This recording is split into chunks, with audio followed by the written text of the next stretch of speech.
You are listening to Cemetery Confessions, the world's #1 goth talk podcast.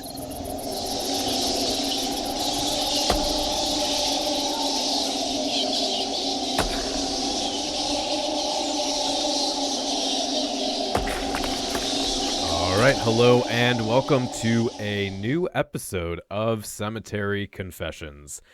This month we're going to be diving into the sub-subculture of the Christian Goth community and talking about our experiences with that group of people.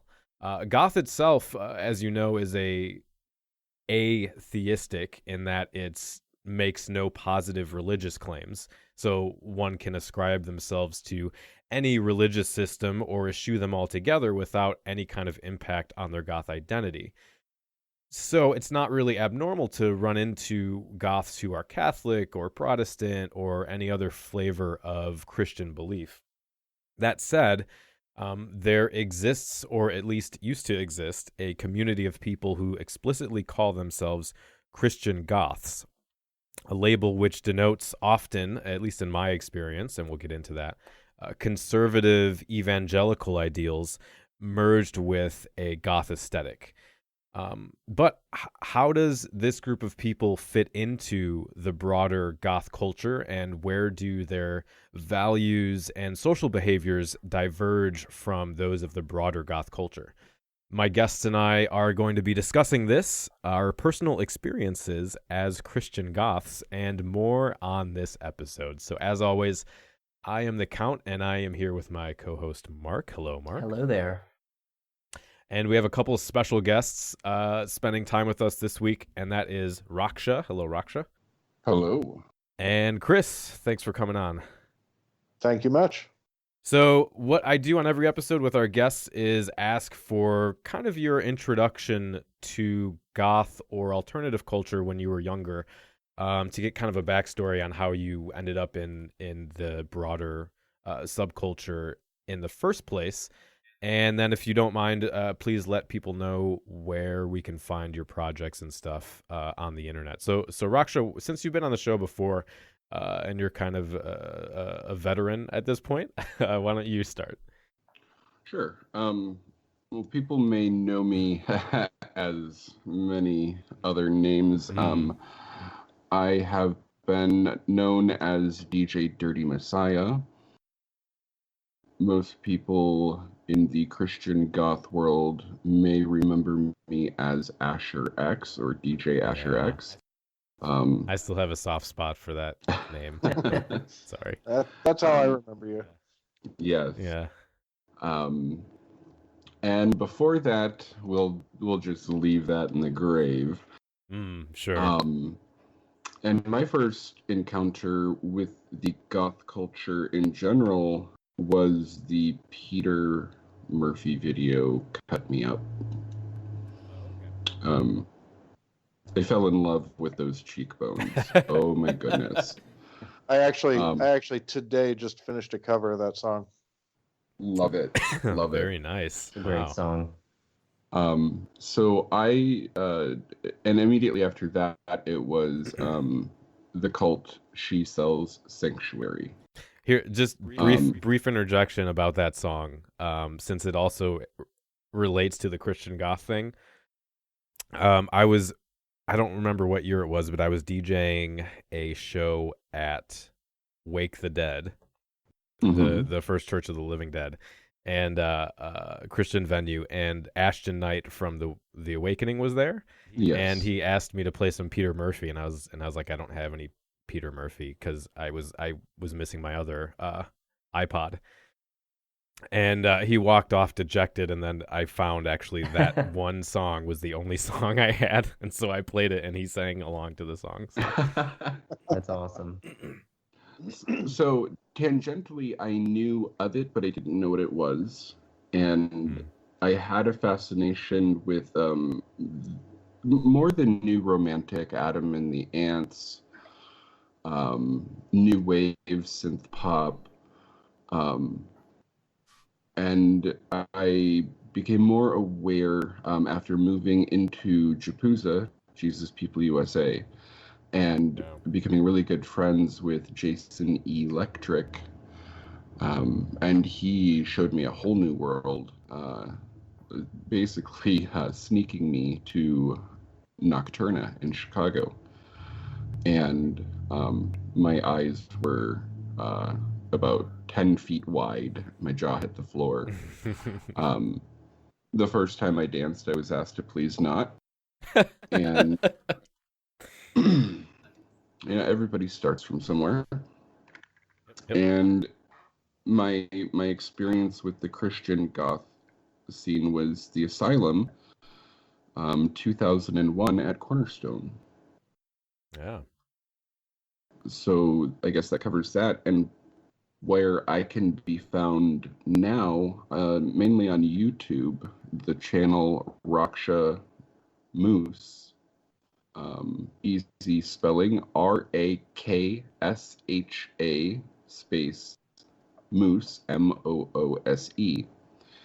And coming soon, my second channel will be up, Enchant by Moose. Yeah. So the first channel is a community-based channel working on community issues, helping people heal and get through trauma, working on the individual psyche and hygiene and community psyche and hygiene from a shaman perspective. And the second channel will be a makeup tutorial, beauty, style, and music, all kind of wrapped into one. Yeah, and I'll have links to that in the show notes for anyone who wants to take a peek. So, Chris, what about you? Tell us a little about your history with the goth and alternative scene. So my story is sort of the opposite, actually. I grew up in a good Christian home, and I got into good Christian rock, and I was always kind of on a quest for something heavier, something darker, something whatever. I spent, a lot of my teen years going to Cornerstone and all of that. But I didn't really discover goth until about 97, 96, 97, and it was in the context of Christian Goth. Okay. Things were kind of moving more towards kind of a darker, industrial, that sort of thing.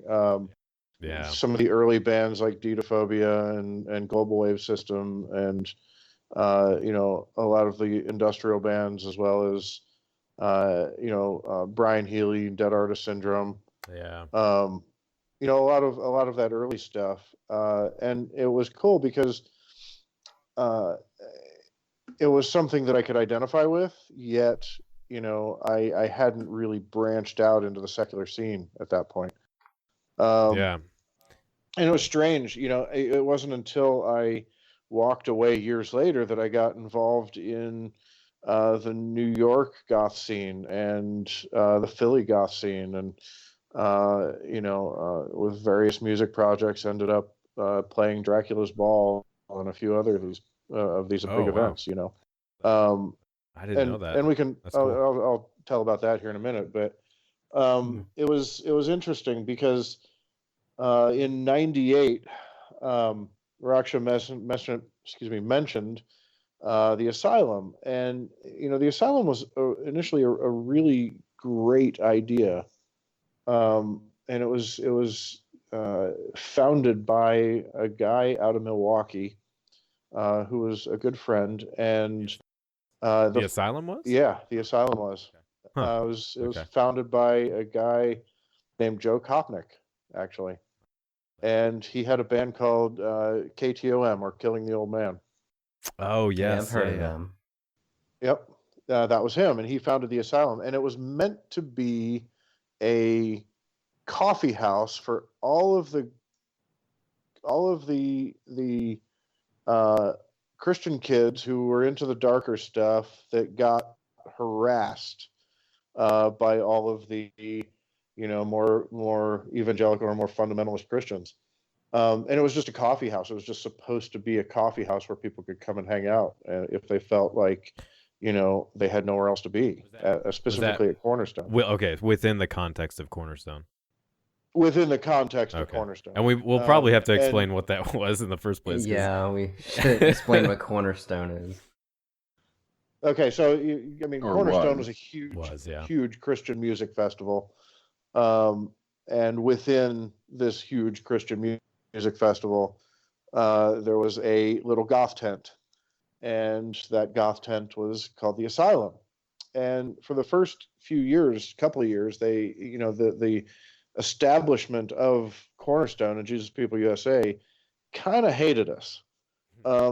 We would end up with protesters out in front of the asylum with signs that said things like "Go home, witches" and all of this, and they were calling us.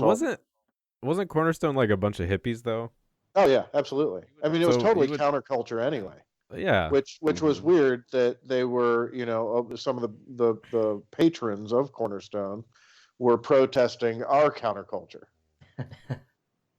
So it was really kind of weird, but Joe, the founder, in his infinite wisdom and deep sense of humor, he went out to Lowe's or Menards or Home Depot or somewhere, and he bought a bunch of brooms, and he leaned them up against the side of the tent and put a parking sign over it.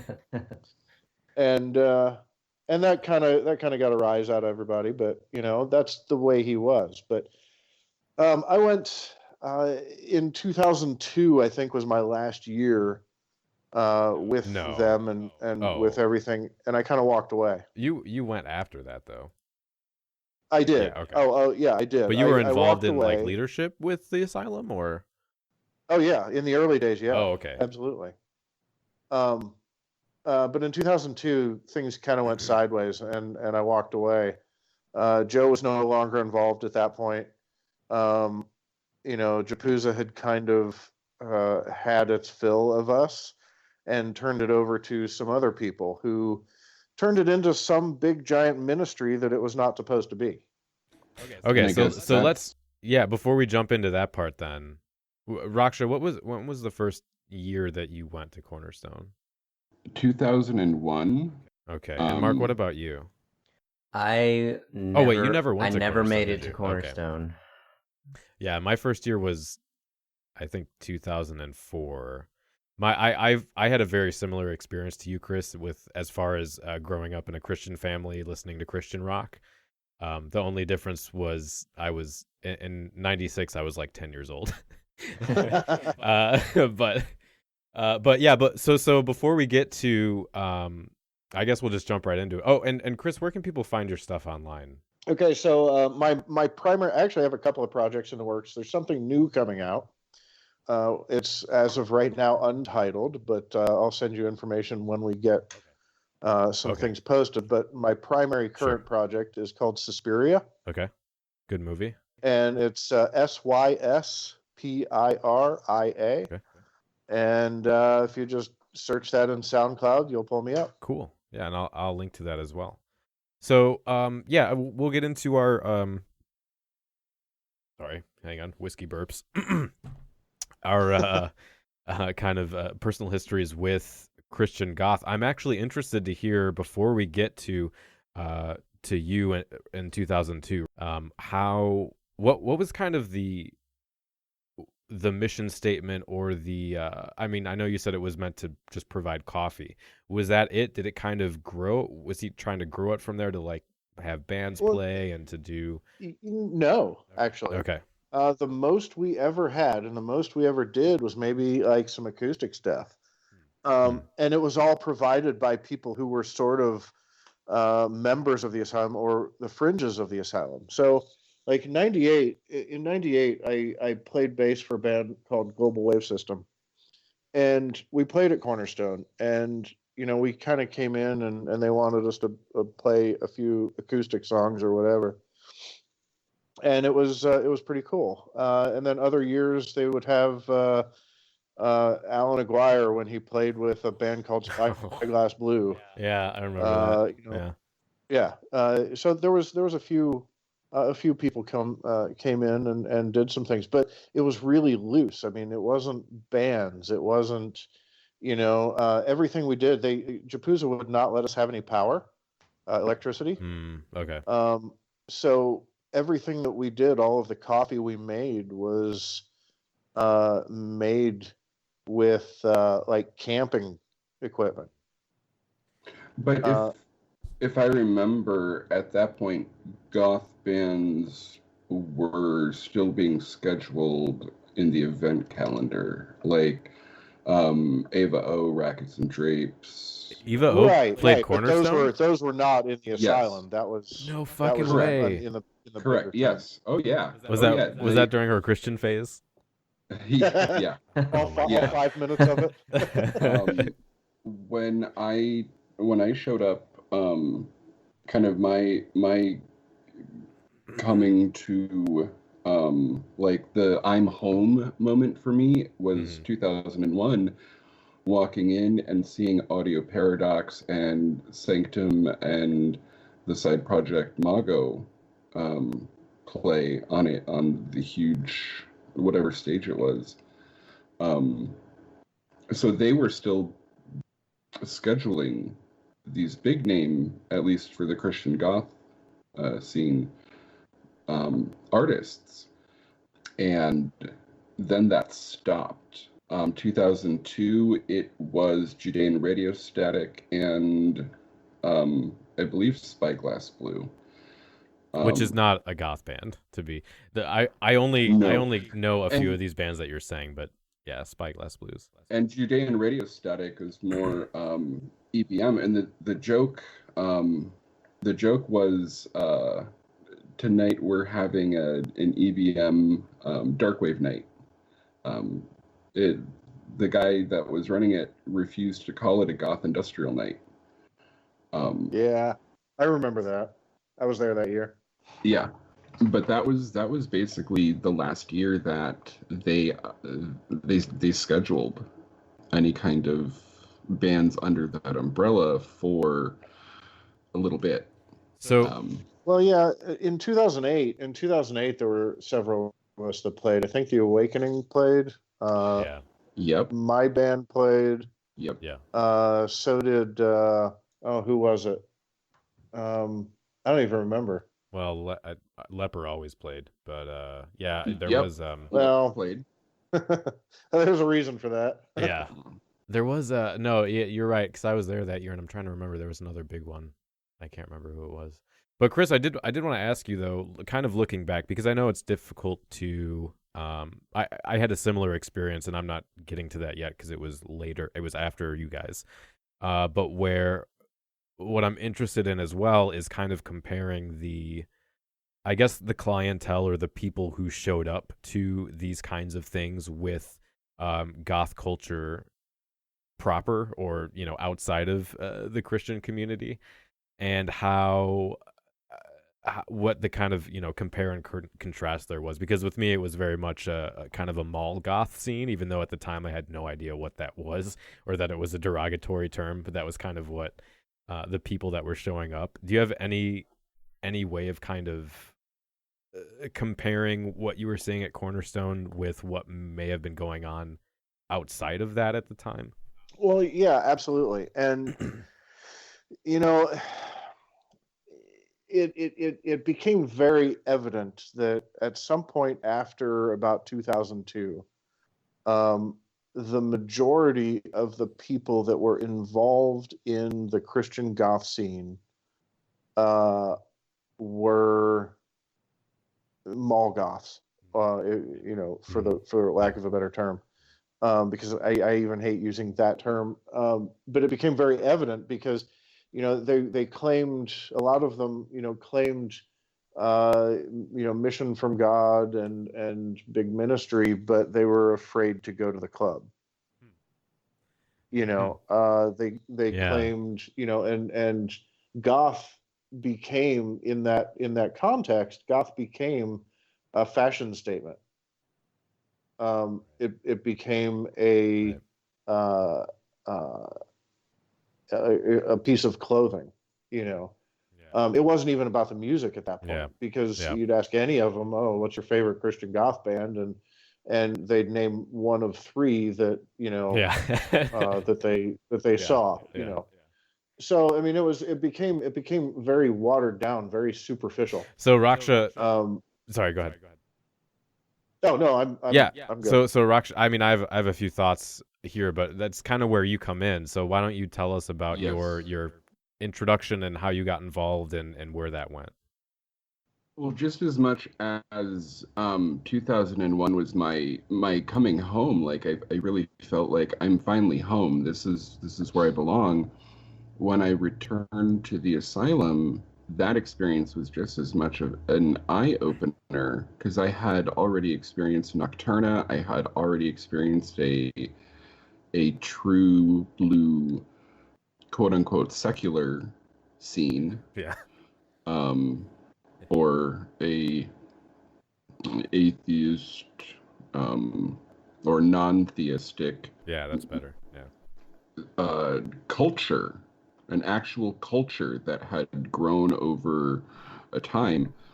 Walking into the asylum was very much a structured caste system of elites, very few, and a few kind of subs right below them, and then very cold and unwelcoming. And then there was like it was almost like feeders, and the people that were being fed on basically were big, bright-eyed youngins that wanted to experience the dark culture to piss off their parents. But had no clue what was going on.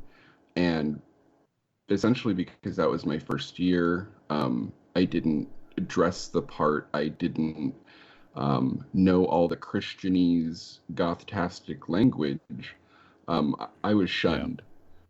So I went back to my camp, and at that time I lived at Japuza. And I felt very defeated. I felt very unwelcomed. I was confused. It didn't match. It didn't match in the Christian ethos.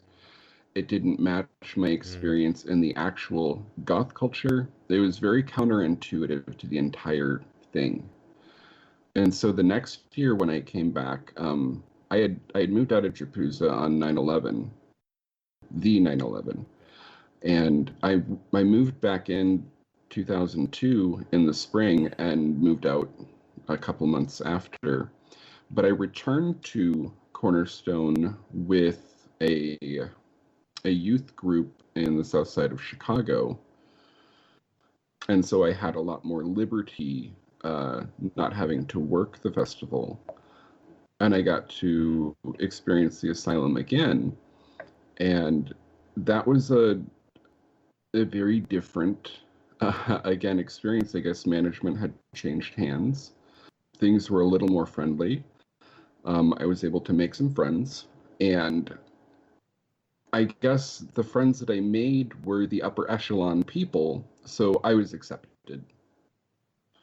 And since I was quote-unquote in, I didn't face a lot of the abrasiveness that I got feedback from a lot of other people that they were experiencing.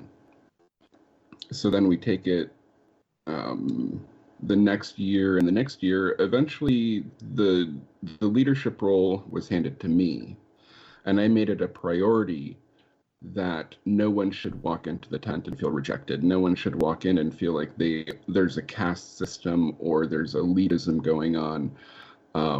Going back to the family type feeling that the old school goth, I don't even want to call it a scene. The traditional goth family structure. You come in, you have your little baby bat wings, teach you how to do your hair, your makeup, DIY it. You don't have to spend $100 on some pants. Teach you how to make your own pants. This was before Killstar. Yeah. Wear a skirt, because all you have to do is flap it, and there's your AC. Yeah. And there was that. There was a reason that the asylum had to evolve and change, because the year that I took it over, the year before, or 2 years before, the manager ran off with the money. We were told, if you don't change how things are going, we are going to shut you down by Japuza. And the manager before me burnt herself out by trying to do every single thing herself. And even if she tried to delegate, nobody wanted to help. Nobody wanted to participate. It was, I'm just here to take. And that's, so your first year must have been 2004, right? Running it? I believe or 05. Like the whole thing, yes. 2004, I believe. Yeah. I helped in 2003. I took it over in 2004 but I wasn't the only one. There was another person involved. And we did it as a team. So there was accountability with finances. There was accountability with before festival prep, and then who's responsible for what during the festival. It was very organized without being an organization. We did get 501c3 status for the tax exemption, and it did become a ministry. And I think that there was some of the the old school asylum participants that were angered by that, but there's also the other hand, that if we didn't move the way that we did, the whole thing would have been shut down. There would not have been an asylum anymore. And there's a reason that by the time 2008 came along, there were bands being booked on the main stages again. There's a reason that Japuza became more cooperative with the asylum. There's a reason that the asylum got its own electricity, that the asylum got put on the map, and had a blurb in the brochure. The thing. We got to affect a lot of change, and a lot of good things came out of it, but a lot of bad came out of it as well. Yeah, and so Yes.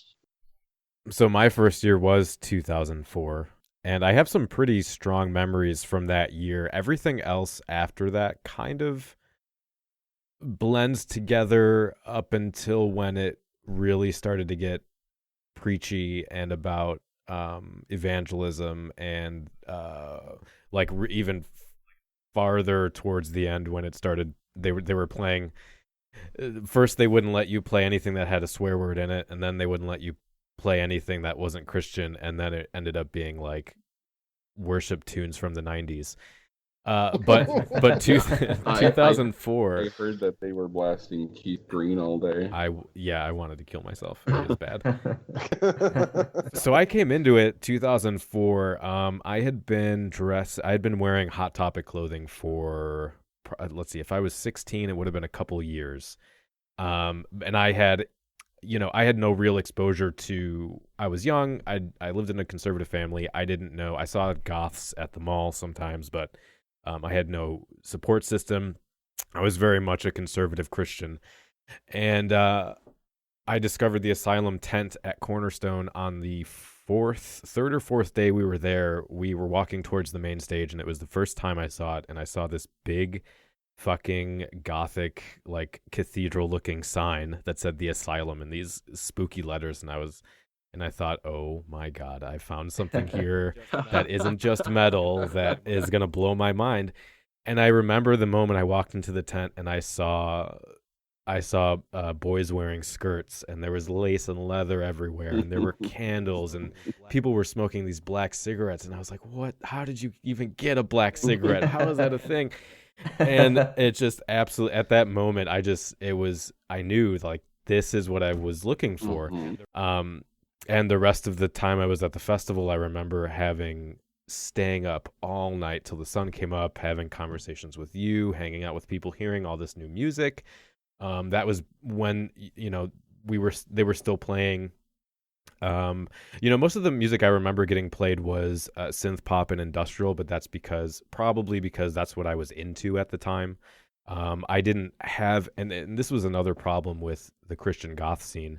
I didn't have a real conception of music outside of that. I didn't know really what Susie sounded like or what Bauhaus sounded like, because at the time, from what I remember, at least being part of church culture, the Christian Goth culture was fairly robust.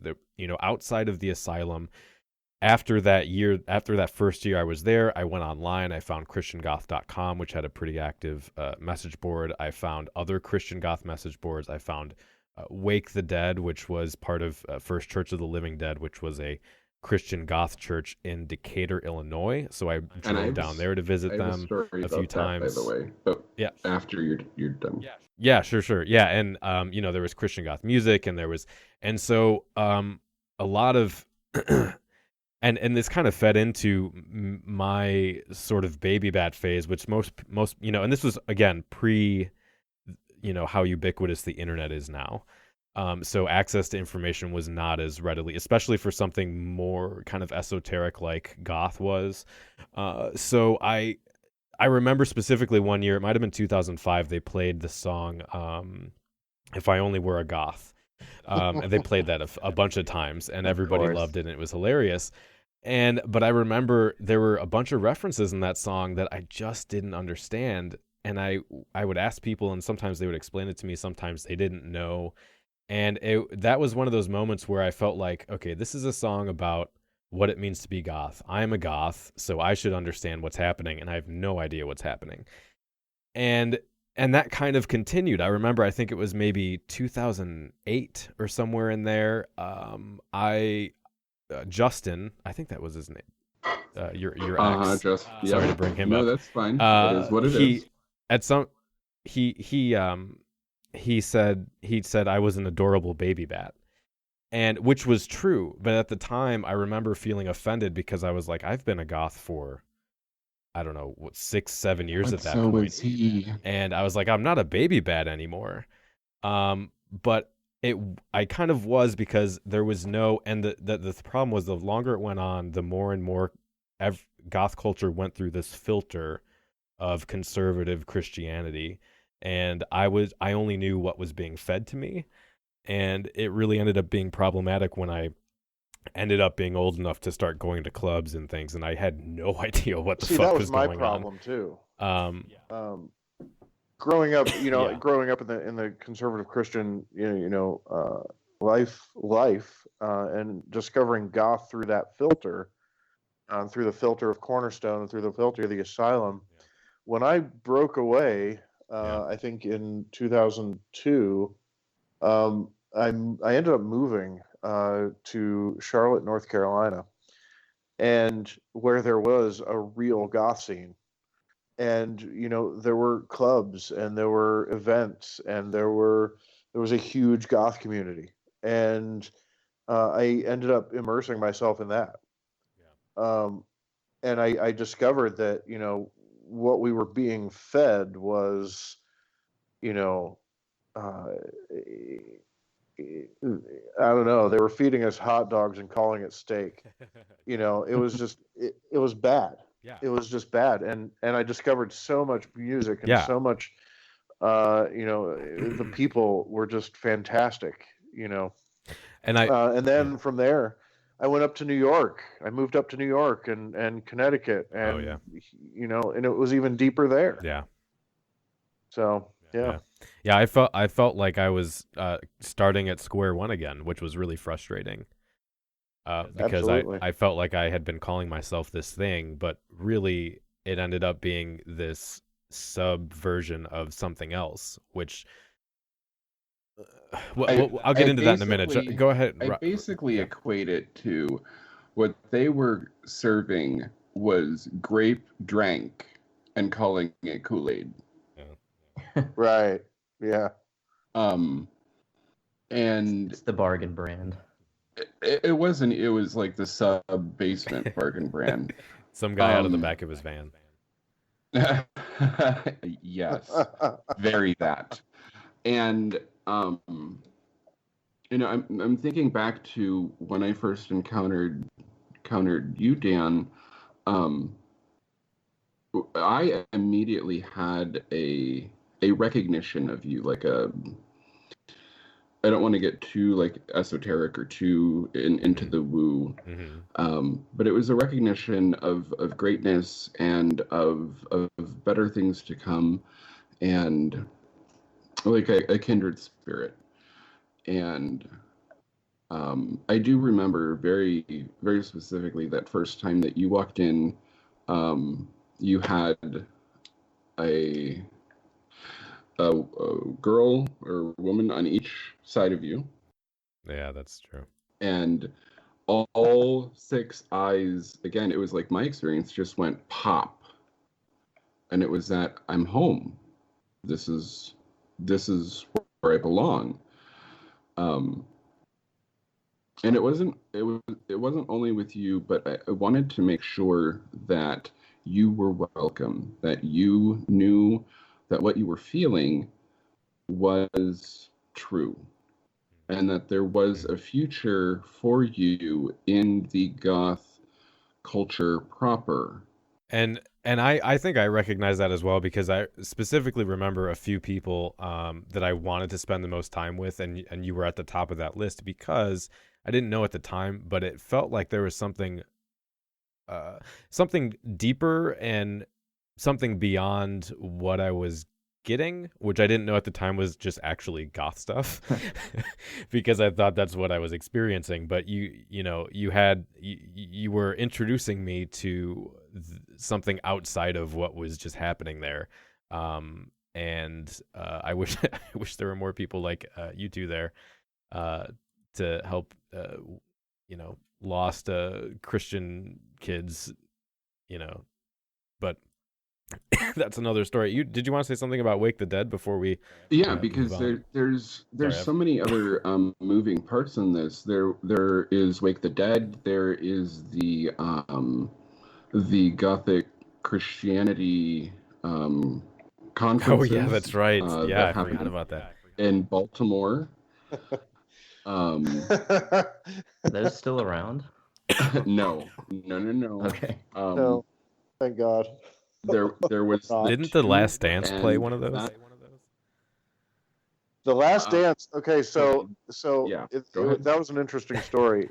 The one in Baltimore, the guy that ran the one in Baltimore, he decided that he was just not going to have it that year. Okay. And everybody was like, no, you have to have it. You have to have it. So I can explain a bit more on that too. That's fine. But me and my ex, whom you both knew, she said, well, hey, let's just do it in Charlotte. And I was like, oh, okay, well, let's do this, and without really even a thought of what it was really going to cost me in the end. Like financially, or for your soul? Both. Like literally both. Like, oh man. Financially, my soul, everything, right? So we moved it to Charlotte, and I booked The Last Dance and Dead Artist Syndrome. I ended up playing bass for Dead Artist Syndrome at that point. I performed. Yes, you performed. That was awesome. And then I think we had Leper, because Leper will play anywhere. Anywhere, yeah. As long as they have gas money. Yeah. And was there another band, Raksha? From DC. Who else was that? Or who were? Oh, that's right. They came down from DC. I don't remember who they were though. They were good. In any case. Yeah, I don't remember their name though. Yeah, I remember them being pretty good, but I have no idea who they were. But Last Dance was awesome. The Dead Artist Syndrome was awesome. That show was awesome. But the And you were actually, when you performed, that was fantastic. But the event itself, like the performances were great, but the event itself was just this financially draining, soul-sucking clusterfuck. There was so much melodrama going on from every angle behind the scenes, and I don't think that any of us really knew the full weight and impact, because we were all going through our own things individually, that I think if we all had a chance to sit down and communicate, we could have stopped so much. We could have prevented so much of the fallout. But from part of that fallout was that there was somebody involved in the management that I was close to that proceeded to spend all of the finances on decorations instead of things like paying bands and hotels. Oh no. So we had great decorations, but everything looked awesome. But we were in the hole about $2,000 out of pocket when everything was said and done. Yeah, that's rough. But everything looked awesome. And I know I was going through it, and I was tabbed as the spiritual advisor for the conference. So anytime anyone was having melodrama and calling it a demonic attack or possession, get Asher. I'm going through my own shit. Yeah, well, and it was funny because like better you than me, man. Because right. And it was to the point where this was at kind of the crux of everything with Justin and I coming to a head, and a lack of situational awareness. And bless his heart, Justin and I just went at it at one point, got into an argument, and Pastor Dave is sitting in the back of the van, and we didn't realize it. And he just very calmly and very dryly said, you're fighting so much because you love each other. And my stomach went up and almost out of my mouth, and then just fell back down into my bowels. Like, oh shit. Okay, well, it's out. And there was just so much chaos and confusion, and I remember that last morning. I remember collapsing after the show, and I remember the next morning, as people were gathering, I what is called now a moose hoof. I moose hoofed the majority of the crowd, and someone got in my face and tried to read me to filth or call me to the carpet, and I didn't respond. I just absorbed it. And several of the elders came up to me afterwards, and they said, you showed a lot of maturity, and you are a leader. And it was a lot of confirmation, and it was really good, because it was recognized that what I said needed to be said. And by me not responding was a reflection of, again, it needed to be said, and it wasn't coming from a wrong place. That the bitter drink sometimes needs to be drank. And not everybody is going to like it. Nobody really likes the bitter medicine. And people say that the goth scene is pretty dramatic, but it can only aspire to the levels of drama that the Christian Goth scene inspired. Because it's unreal. Yeah. It is unreal. So circling back real quick to Wake the Dead, and this will tie into the Gothic Christianity, and just with the understanding that Gothic Christianity and ChristianGoth.com are two completely separate entities. And there's another one. It was Blood God or something like that. No, that was run by a guy named Dan, and I really have no clue what it was outside of a blog. Yeah, it was just a bunch of like sparkly pages with words on them. Yeah, with like Comic Sans. Wingdings and shit all over it. He basically made the Christian Goth version of Chick Tracts, and he would hand them out in goth clubs. So he was one of the few that was not afraid to go into the goth clubs. But he looked... he was like a metal biker kind of guy, right? Your traditional early 2000 industrial rivet head. Except he was only that way when he was hanging out with the rest of us. Like, if you saw him like in normal life, he was, every suburban dad ever. True that. And it's even recently, if you look at the Mark, what was the convention that Donna had called where they did the documentary? Yeah, that was where I come in. What was that called? That was a Gothicon. That wasn't until 2011. That was pretty much my, I guess, first in-person exposure to the scene. Like I'd gone on ChristianGoth.com like as early as like 2001, but then that was the extent of my exposure to it. And by the time 2011, and I actually like met people in that scene, I was already firmly entrenched in like the secular goth scene. So, and she found me, like I was doing like a radio show, like a industrial radio show in Cincinnati at the time, and she was the one who found me on MySpace and asked if I could like advertise Gothicon or something, and I was like, okay, what's that? And she was like, it's this Christian Goth festival. And I was like, those exist?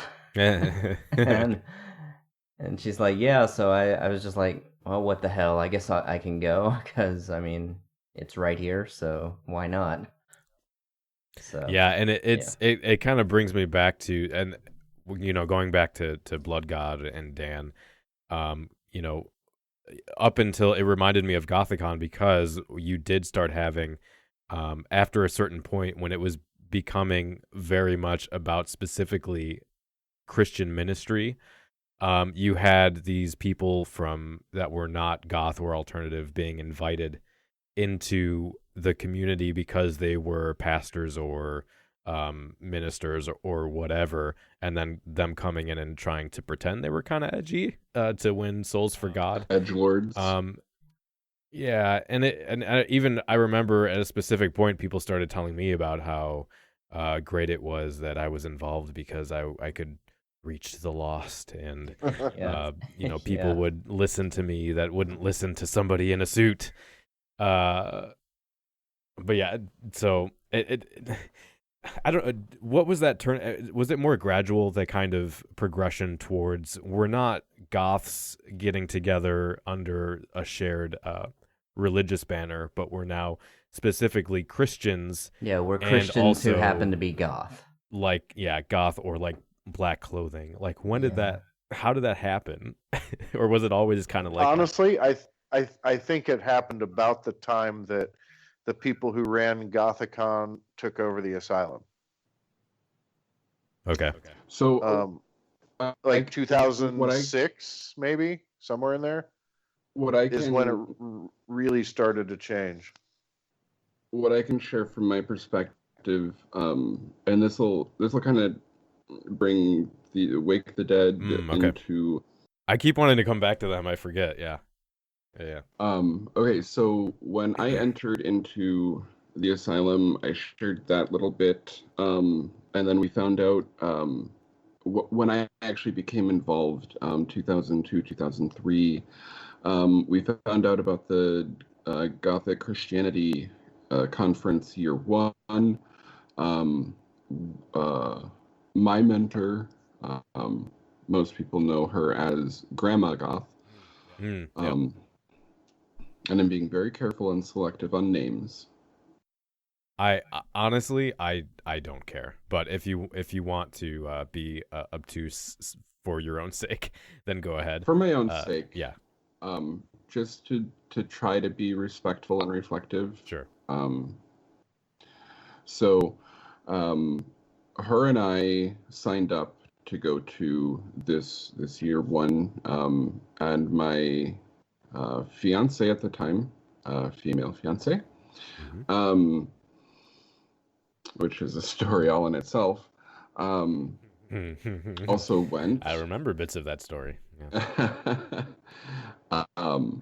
And during that time, we also noticed that there were other goth Christian ministries that had kind of popped up on the radar, and Wake the Dead was one of them.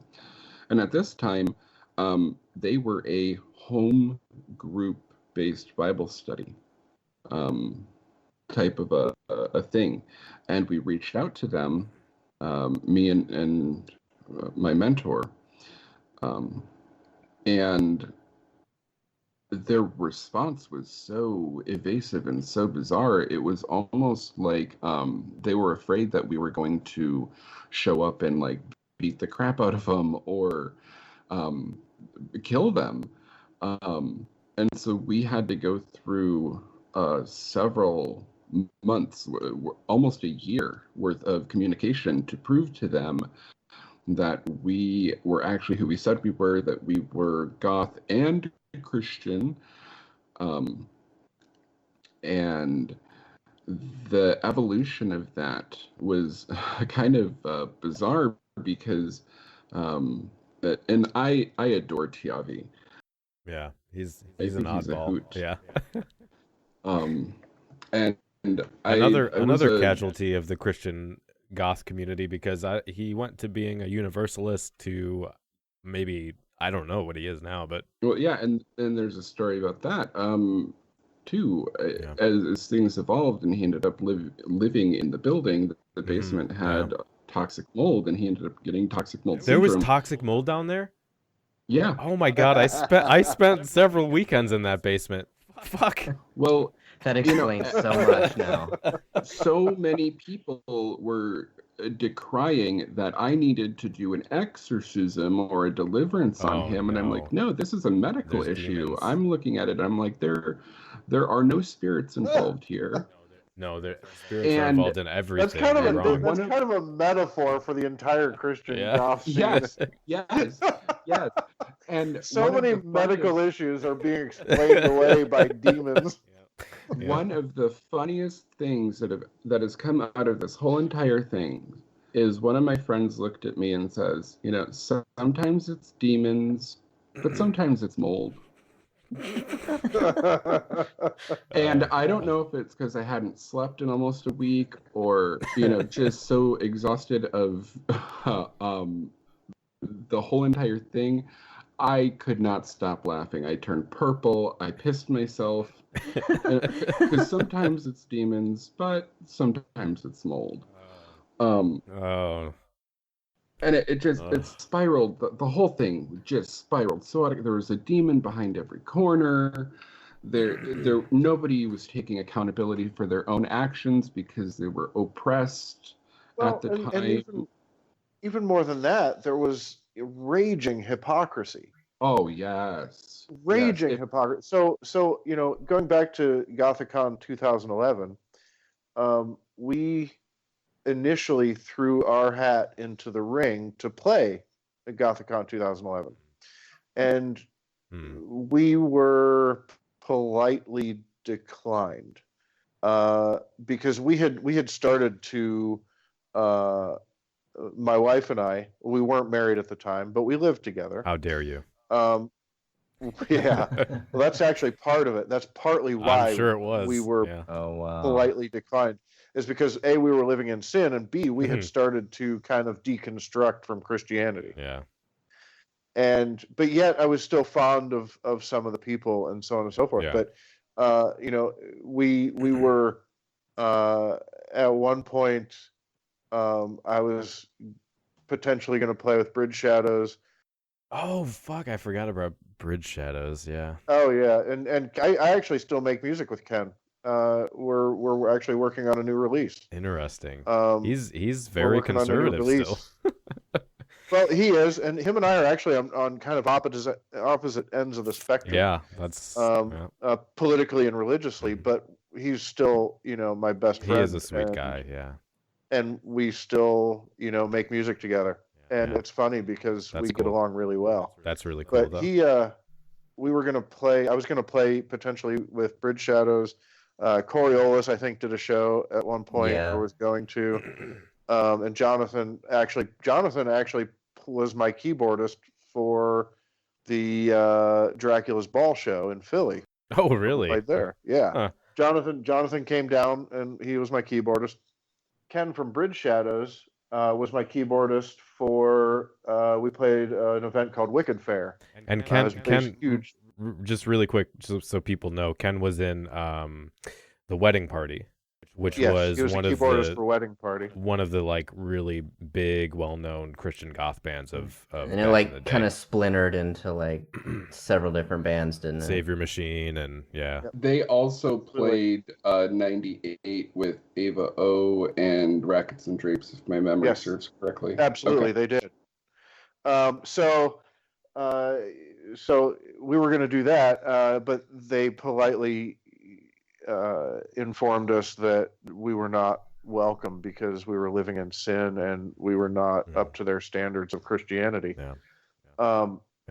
And which at that point, it wasn't that I was devastated, but at that point, that was kind of the last straw for me for Christianity. Like that was kind of one of my defining moments of, okay, I've got to start.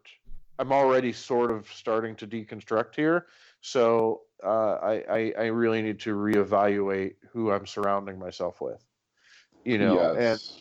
and it was so enlightening that particular moment, because the hypocrisy was glaring. So I'm being told I can't play because I'm living in sin with my girlfriend, yet Will Knight from I Dragon Eye and Wedding Party has kids with his live-in girlfriend, and they're not married. And she asked him in the same breath if they would want to play. Well, let's talk a little bit about that then, because it's interesting to me that on the one end you do have this very conservative Christian culture. I don't want to say masquerading, but being presented above goth and being used as an evangelism tool.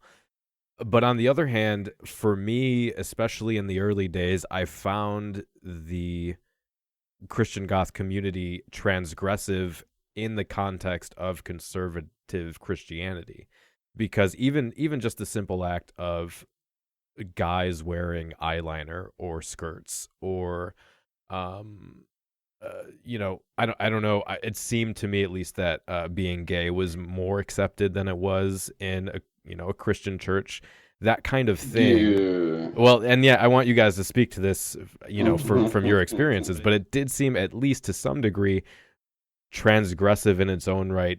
Only on the surface, though. Okay. Yeah. Okay, we'll talk about it, because I was, again, my perspective was I was a very young, naive kid. So I only, outside of those events, I spent my time in Christian churches and high school, and that was about it. So I had a very narrow view, and as you guys were older, but you had more of a better perspective on things. So what was your view on, at the very least, you have men wearing makeup and skirts. That at least is transgressive, right? I think it ended with the clothing. I mean, that was the only part of it that I could describe as transgressive. Okay. Is they were very accepting of different clothing, but that was about it. Right. And what was funny about the makeup and the skirts and that sort of thing is it was kind of something that we had kind of started in like 2000, 2002, maybe 2001 at Asylum. And we'd started doing this. We'd started wearing skirts because it was a whole lot cooler than anything else we could find to wear. Very that. Yeah. It was so fucking hot. But it was friggin' hot, right? But the other side of it is that it was fashionable for that scene, and it was cool. It was it was interesting. But most of the non-goth crowd more than raised their eyebrows at it. We had Glenn Kaiser or one of those guys came walking into the asylum at one point and was talking to us about why do we wear skirts and is that a a good witness to be dressing like women and blah blah blah blah blah. But see, and I'm but like, that's Yeah. Oh, no. The guy that goes and tries to sell his CDs for $25 at homeless shelters when he plays. Wow. Sit down and shut up, Queen. right. Well, and that's the thing. That's the thing. And I'm like, well, I told him, I was like, well, it's fabric, it's a covering. Would you rather me walk around with the My dangly ass out. bits hanging out? Because I could. I'm more covered than 70% of the women at this festival. You have nothing to say to me. Absolutely. And see but that was also part of the hook for me, because I was trying to, even though I was a Christian, I was still trying to find my own kind of rebellion. And so for me, that was like, yeah, see, we can be Christians and be weird. And because we're having these kind of arguments with the non-goth Christians, it gave the community this kind of air of legitimacy or rebellion that kind of fit in with a 17, 18-year-old kid. And that was part of the hook to get me involved with what was going on and to seek out Wake the Dead and all these other places, because I felt like I was doing something that I wasn't allowed to do, especially with my parents. I mean, when I was living at home, it was always a fight my entire time there to do anything. Like I was constantly having books or articles of clothing or whatever thrown away mysteriously, or being forbidden to go certain places and that kind of thing. So it did add to the this is a group of people that are still within the Christian community, but we're rebellious. We're cool like Jesus was, or whatever stupid shit that I bought into. I think Mark hit it right on the head. Superficiality, the aesthetic of it, and that's where it ended, the surface level. But when anything got any deeper than that, it was a complete shutdown. People didn't want to deal with it. People didn't want to hear about it. That in a big part played into why, when I came back to DJ for the Requiem, my moniker was DJ Dirty Messiah, and it was called The Confessional. There was a lot of energy behind that and a lot of forethought. Surprise, surprise, I'm gay. What? Right? Yeah. And Berwyn. Oh, what was the club? Sorry, this just popped into my head. The Last Light? The Nightlight? Oh, fuck, there was another Christian Goth thing. Like, that shit was really big for a while, and that's why Wake the Dead ended up booking shows with, like, tours with, like, Aria and Crux Shadows and well-known industrial bands, because there was and like Voltaire and stuff, because there was a I think period I saw a of couple time. of those tours.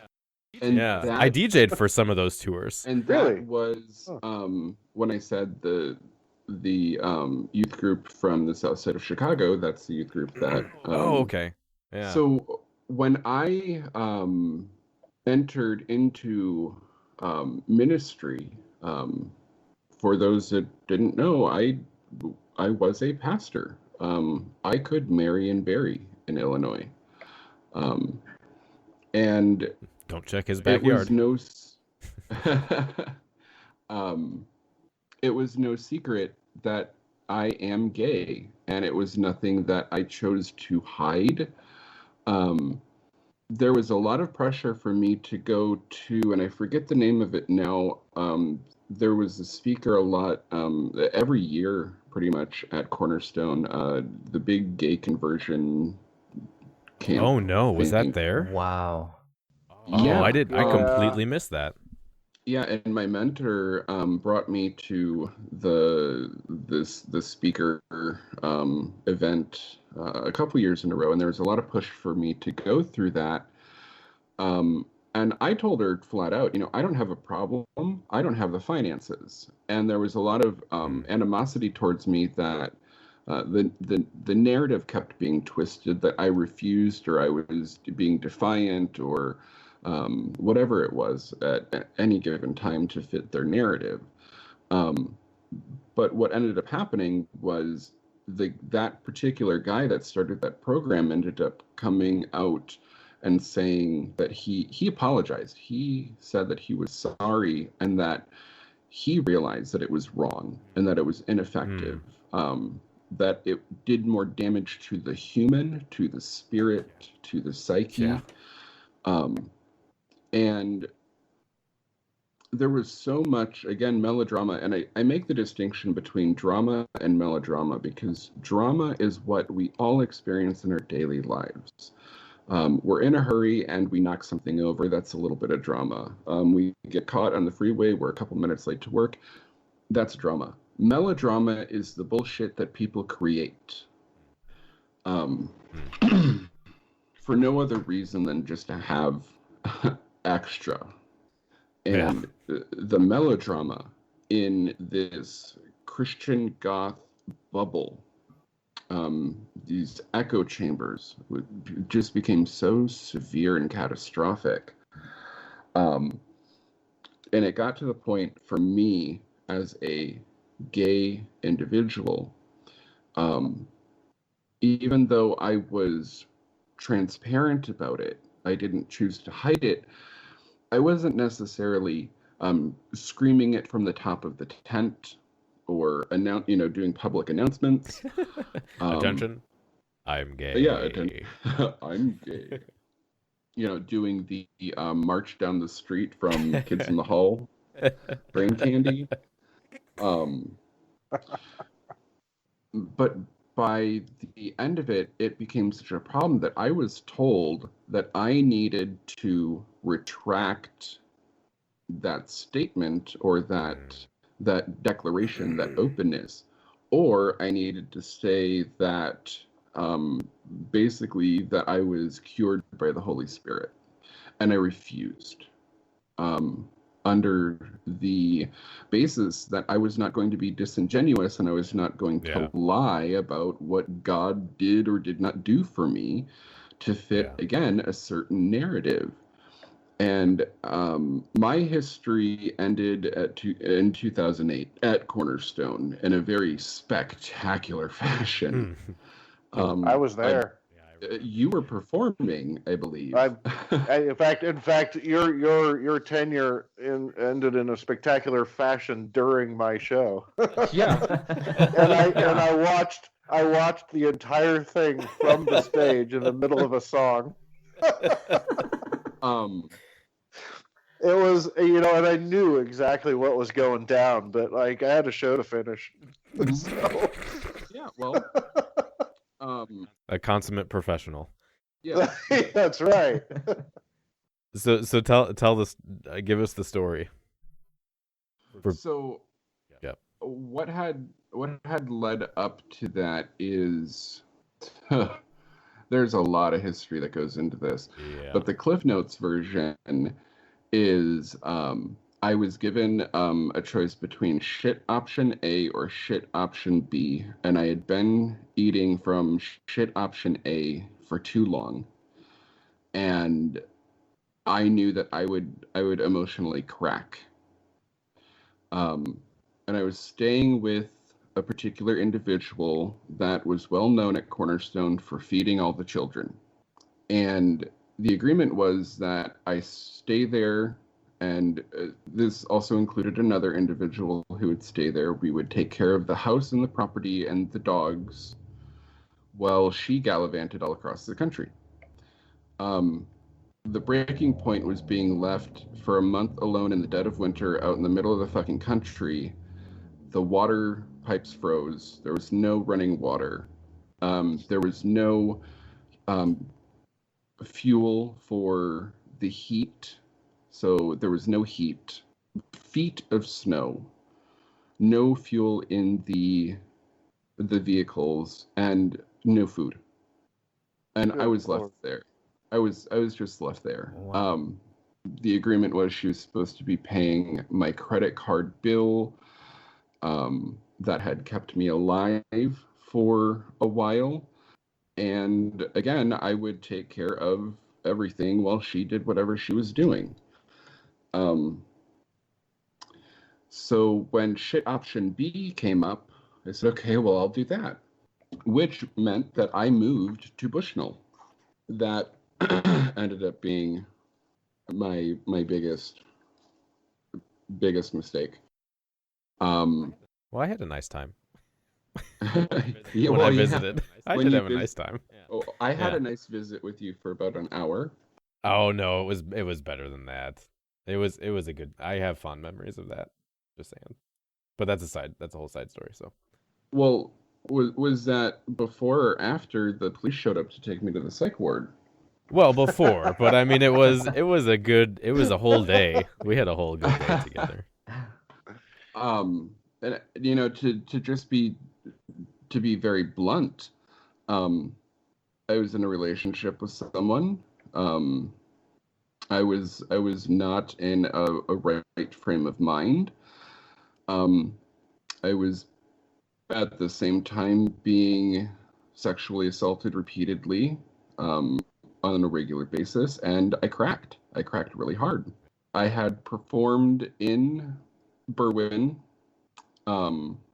and one of the Christian synth pop bands that had performed had seen something that I'd posted on MySpace. Oh God, I feel so old saying that. I MySpace. know. It is, dude. MySpace was the entire world for a while. Yeah, during this era, it Yeah. was. And they lived a couple states over, I think, and they tracked me down. Yeah. They saw who I was friends with. They contacted the city, the Bushnell police. They went to the other person's house. He had to tell them where I was. They showed up. At the same time, Dan, when you were visiting, because you knew that I wasn't doing well at that time. Yeah. But I didn't need all of that. I needed a friend to be there, Yeah. and you were that. You were there, and that's what I needed. We did have a good visit for as long as I was able to be there, but then that pretty much left you there with the other individual. Yeah. Um, Who drove me down a foggy country road at like 3 a.m, drunk and high, and we almost died when we were. And I was like, "This is it. This is the end." So we, fairly soon after that, Donna reached out to me about coming back to Cornerstone because I'd taken 2007 off. I did not go that year. She promised me that the Lord had told her that this would be my year of restoration, and I got a lot of that. The Lord has told me about youth a lot too. Yeah. She paid for my ticket, and when I showed up, I realized throughout the week that people were changing their behavior towards me. People were being progressively more and more rude and nasty and then vicious. And that led up to that final night. I believe it was Saturday, so afternoon, actually. during the quote-unquote goth event, the goth night, Yeah. where I had walked past this individual, and she had been polite to me the entire week. She was one of the few that had actually been cordial. And I asked her how she was doing, and she flipped out on me. And I said, well, fuck you then. And as I turned to walk away, she assaulted me. And that's And the part that I saw. yeah. And so I turned around and I non-violently restrained her because I was not about to be assaulted again. I had been sexually assaulted for months. I had her family calling me up, making death threats. I had the voicemail receipts. I had contacted the police. I had gotten the state police involved because nothing was being done. I had her father showing up at the other house I was living with, literally putting guns in my face. The police just telling him to go home and not doing anything about it. Oh boy. And I had reached out to my church leadership in Berwyn. Yeah, the final time that I had gone up there and begged them to let me come home, because if they don't, these people were going to kill me. I was in tears. I was breaking down. And so in this mix of her jacking me in the back of the head, and alls I did was I grabbed her hand that hit me, and I grabbed her hair, and I pulled it down a little bit. I exposed the throat. And the idea behind that is, in nature, if an animal has their neck exposed, they're less likely to get vicious because they're vulnerable. It's a psychological thing. And it's a way to not have to hit someone, but de-escalate them by releasing certain chemicals in their brain. And it's a very effective tactic. Well, she starts screaming for help, and everybody it just comes running over, screaming at me, let her go, you're hitting her, And I kept repeating, I will let her go when I have her word she will not hit me again. Now, I had bruises. I had a couple chunks of my scalp missing from where her nails had gotten into me. She had no marks on her, period. When I walked away from the situation to go find a specific individual so I could go home, which took me towards main stage, I got a phone call from that individual, and they asked me where I was. Hello? I saw this individual We in a lost vehicle him. with her father. Her father There you jumps are. out of the car and starts assaulting me as like 20 security carts descend upon the scene. They all see her father attacking me. And I'm repeating over and over, you don't want to do this. You don't want to do this. Please stop. Because I don't want to get violent with people. So security gets involved. He leaves. I cooperate. I go with security because I want this to be resolved. So I'm sitting in security. I have no idea what's going on. After a couple hours, by this time the sun has gone down. It's dark. I'm put into the police car. There's a crowd of asylumites outside that are cheering, taunting, spitting on me, calling me every name you could think of. And the parallels of that is a little disturbing for me, thinking that this is coming from Christians.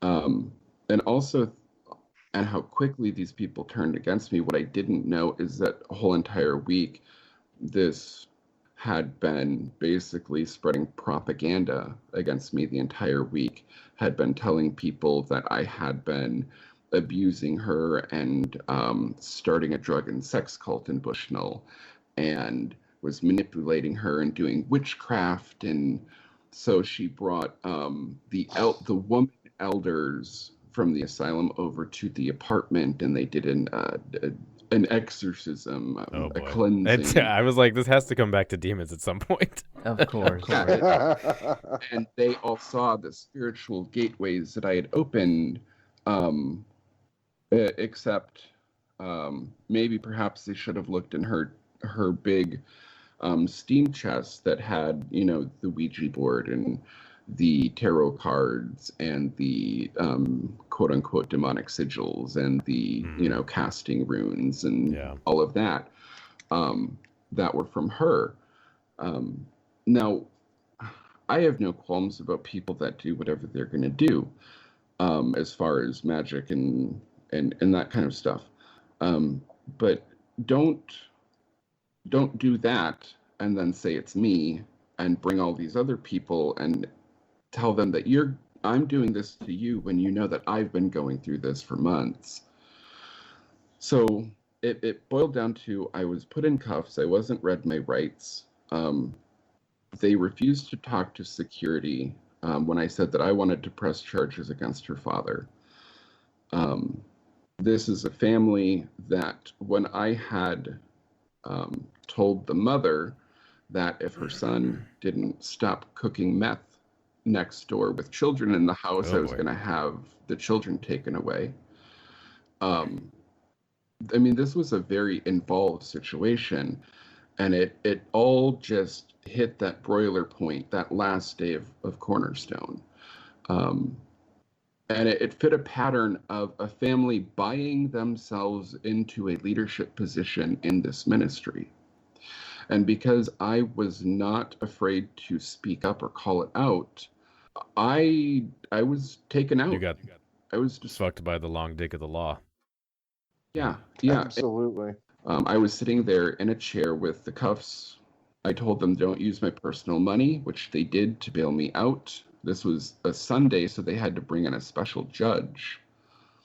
And then they just sent me out, and I had to walk all the way back. When I got back to the house that I was at, my keys were sitting on the post, and I was told that I no longer had a place to live. I was also informed that my tires were slashed. The person that had been sexually assaulting me had essentially taken over my room, was claiming all of my stuff as his. I made sure to take my dog. I started walking back to the Cornerstone campgrounds. I had passed out. My dog saved my life by alerting the homeowner that I had passed out right in front of their house. I got back to the campgrounds. I tried to flag down, speaking of Glenn Kaiser, because my vehicle was going to have to sit there until I figured out what to do with my tire. And his first words were, "I don't want to hear about your drama." So Christians are cool. And that's the Christian Goth thing. Now, for a little balance in this, as I was sitting in my van trying to wrap my head around what just happened, because a lot of the extra information I didn't know. I didn't know that there was plotting and planning and all of this other stuff going on. I just know what the very limited, intense experience was.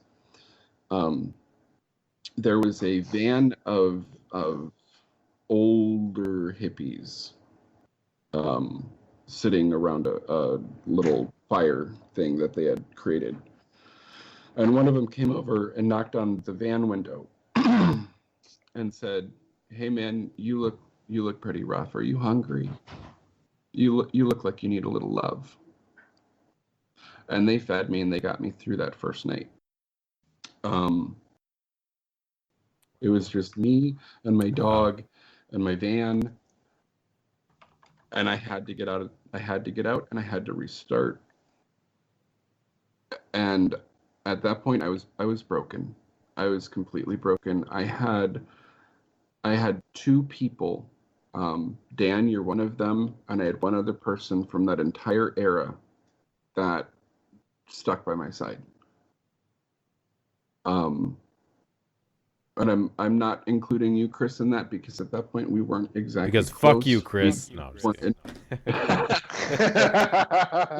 Well, to be honest, man, like, you know, that was I only considered myself at that point just fringe because I really didn't give a flying shit about anybody else in that crowd. Mm-hmm. You know, I was there. I got paid a nice big chunk of change to play that show. Mm-hmm. And you know, I was tired of their shit. Yeah. Mm-hmm. So, you know, I was there because my wife at the time was you know, apparently a staple, but even she was a part of your problem, dude. Yep. Like, Yep. you know, my ex, and I apologize for even being involved in that, but like, um, you know, I didn't know exactly what happened. I saw some shit go down. Didn't know what happened, you know, but I had kind of a not my circus, not my monkeys kind of attitude about it, you Mm-hmm. know. I just didn't want anything to do with it. But my ex wanted everything to do with it.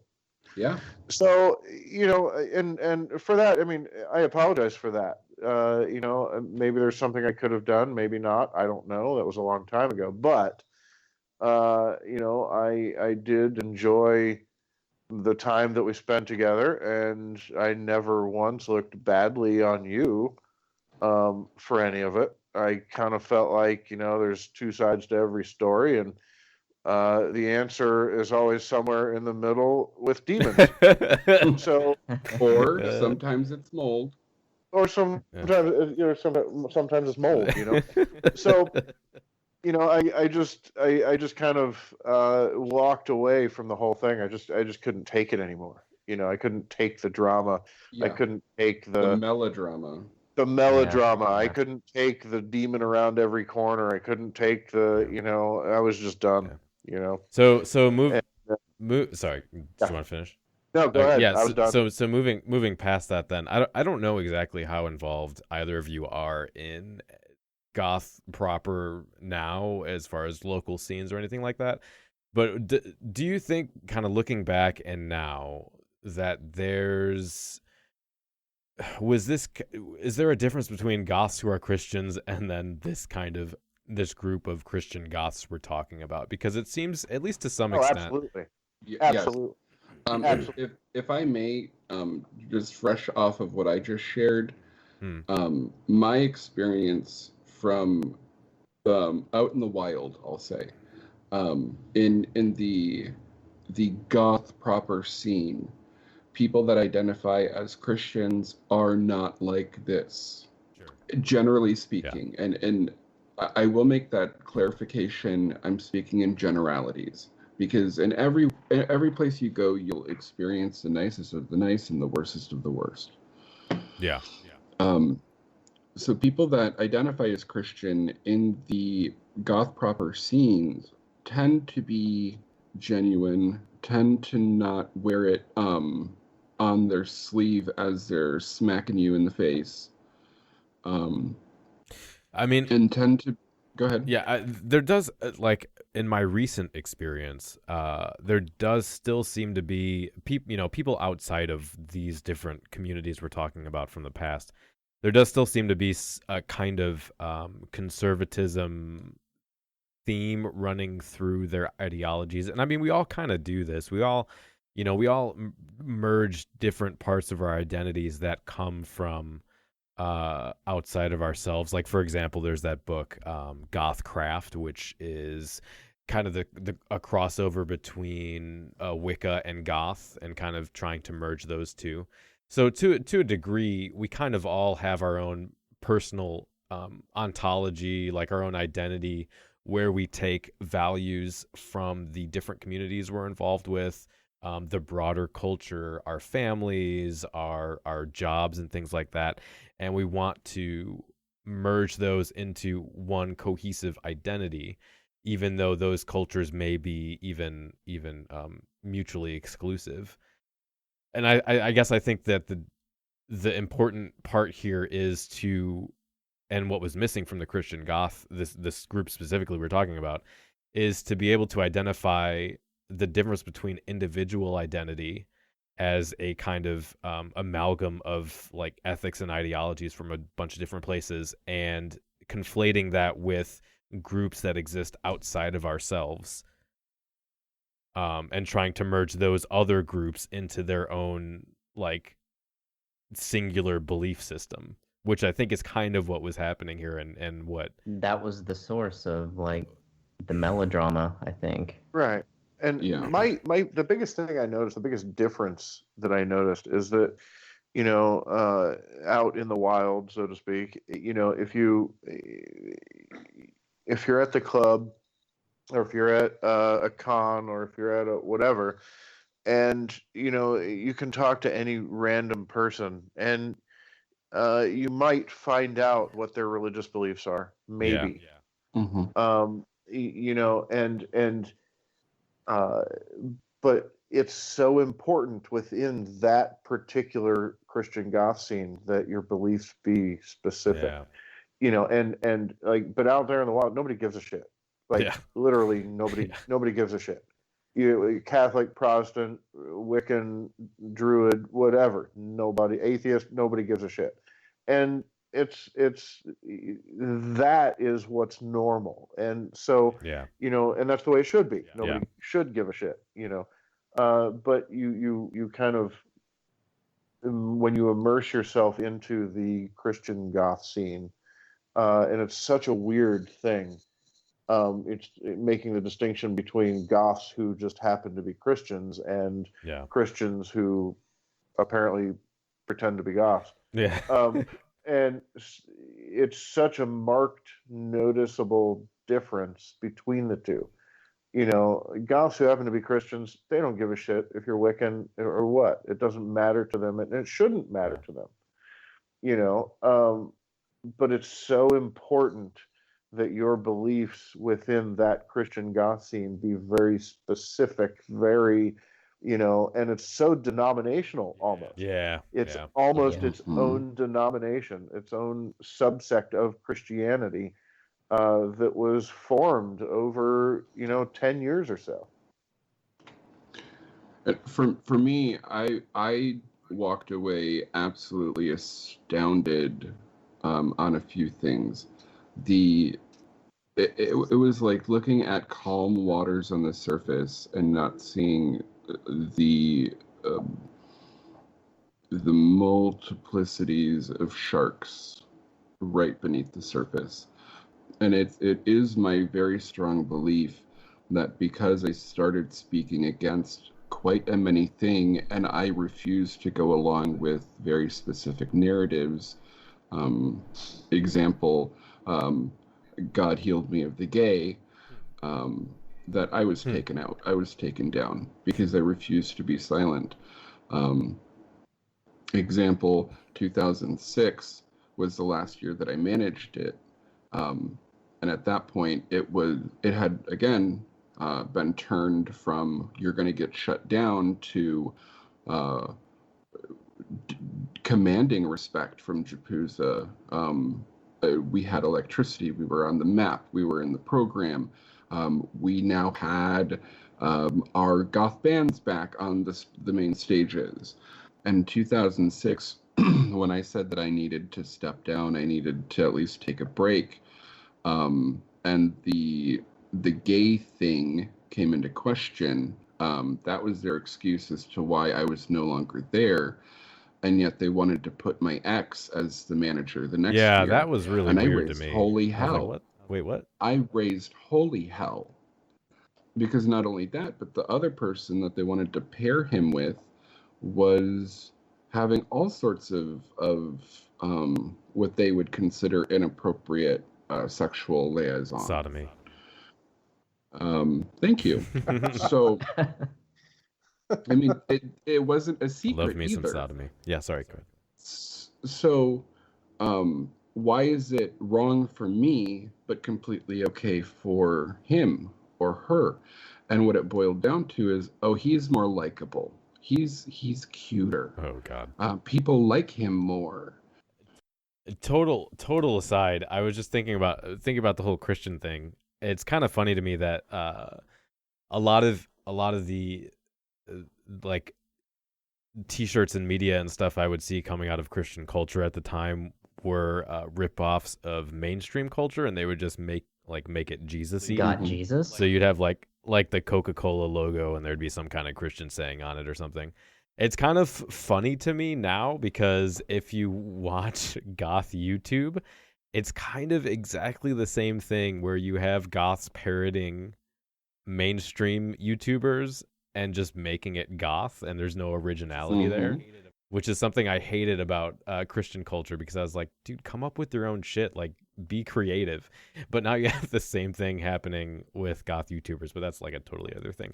But anyway, so moving on, we'll get towards the end here. The last couple of things I wanted to touch on, one of them was, what do you see as far as that group now? We talked about Wake the Dead and the Nightlight and the Asylum and everything. All those ministries has that kind of disappeared now? Have people gotten wise to it? Is it no? Is it coming back? No. And here's the thing: like all of the things that were still in place, all of the big ministries, and all of the Christian Goth bullshit, for lack of a better term, it's still there. It's still going strong. They bring in new blood every year. There's a lot of turnover. Yeah. There's a lot of turnover. When people get wise to it, no problem. We'll just bring in the younger generation. We'll just bring in the next set. And it's I have seen people sharing ChristianGoth.com. I don't know if that website's even, if Michaela, I don't remember her name. Hasn't been updated it, since 2016. It still exists, yeah. But that's the thing. I mean, there's just such a high turnover, it doesn't matter. Those ministries will always, as long as those people are still alive, those ministries will always be there, and death will is the always solution. Absolutely, and they'll always be abusive almost, like. Well, but one from of their the perspective, they're trying to to is because save people from hell. So. Well, absolutely, but yet, there's so much undiagnosed mental illness. Yes.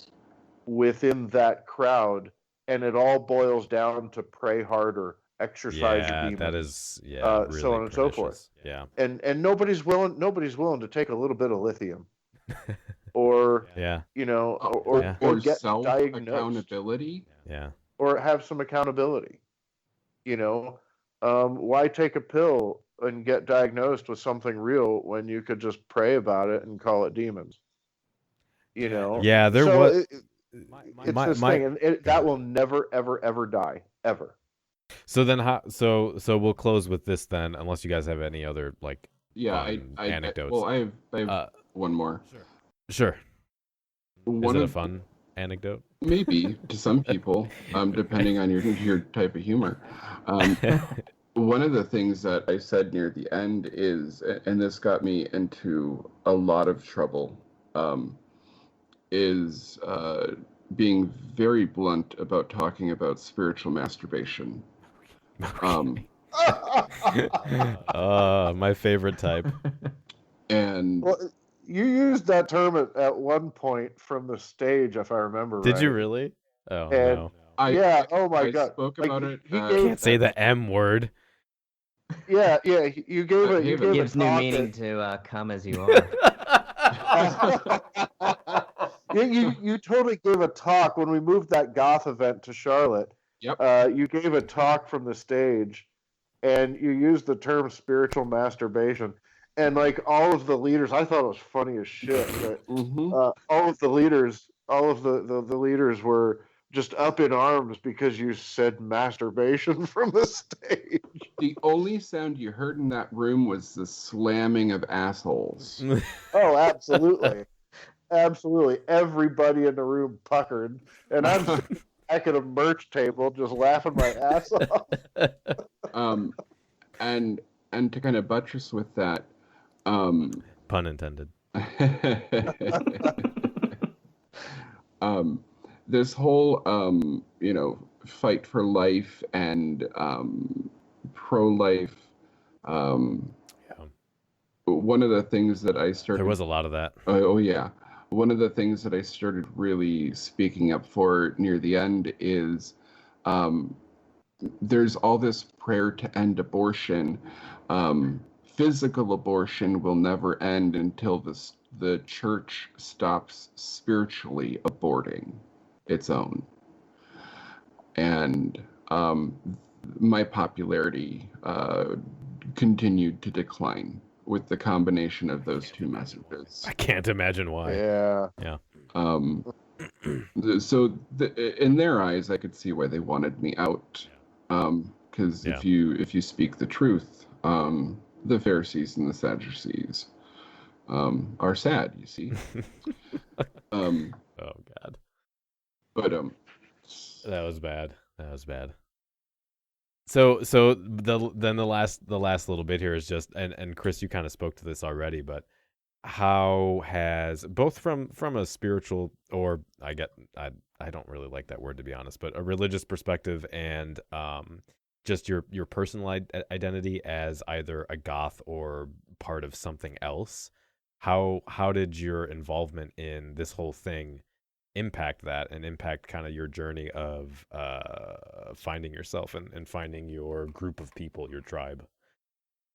So I when I left the Christian Goths community, I moved into, a lot of the different scenes in Charlotte and New York, and New Haven, Connecticut was an amazing scene. Those guys up there, they really know what they're doing up there. New Haven, Connecticut. I've never heard of it. Huh. Oh my God.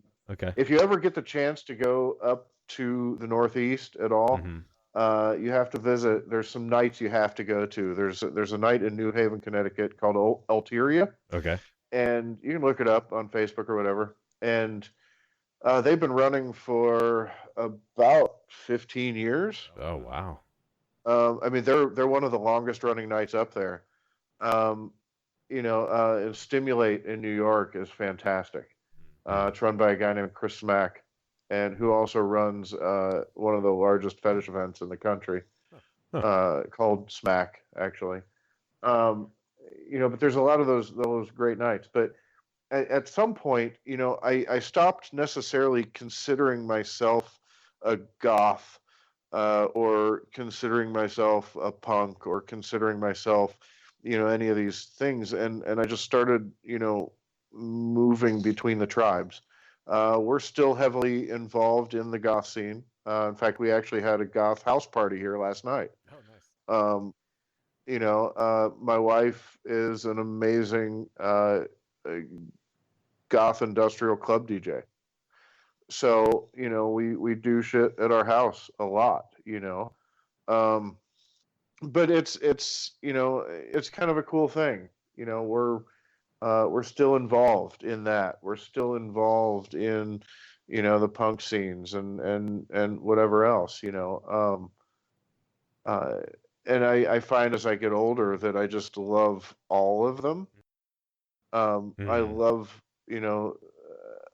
the goth scene, and we all have our eras. And Dan, I think you posted something on your Facebook the other day about, maybe it was a few weeks ago, but it really struck me, how we, as the older crowd of the goth scene, we need to not be elitist about the music of the younger crowd.